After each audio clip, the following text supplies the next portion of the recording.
We provide you the platform to turn your dreams into reality. Give wings to your aspirations with KR Mangalam University. अगर आप कहीं नौकरी करते हैं तो हर महीने आपकी सैलरी से थोड़ा सा पैसा कटकर पीएफ यानी प्रोविडेंट फंड में चला जाता है।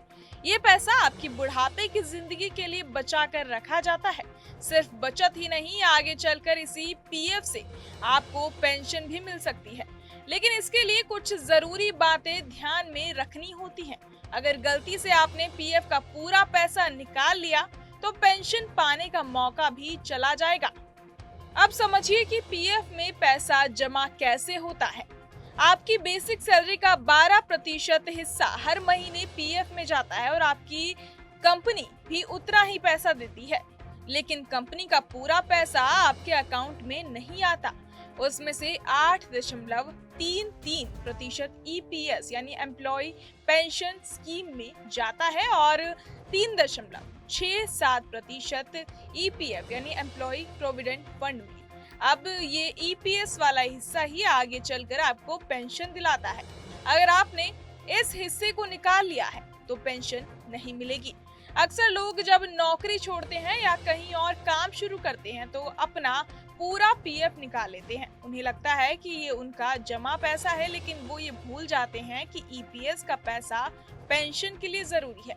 अगर आपने ईपीएस भी निकाल लिया तो आप भविष्य में पेंशन के हकदार नहीं रहेंगे, यानी पेंशन की उम्मीद खत्म हो जाती है।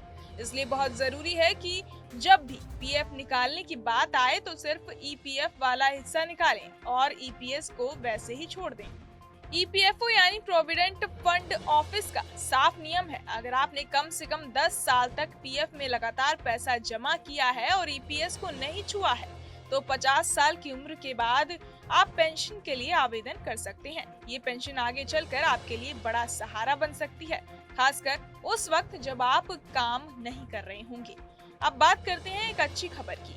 ईपीएफओ ने 1 जनवरी 2025 से एक नई सुविधा शुरू की है। अब आप देश के किसी भी बैंक से अपनी पेंशन निकाल सकते हैं। पहले ये सुविधा सिर्फ एक तय बैंक तक ही सीमित थी, लेकिन अब डिजिटल वेरिफिकेशन के जरिए आप गांव, शहर या कहीं से भी अपनी पेंशन पा सकते हैं। जो लोग नौकरी छोड़ने के बाद अपने गांव या किसी दूर इलाके में चले जाते हैं उनके लिए ये सुविधा बहुत फायदेमंद है।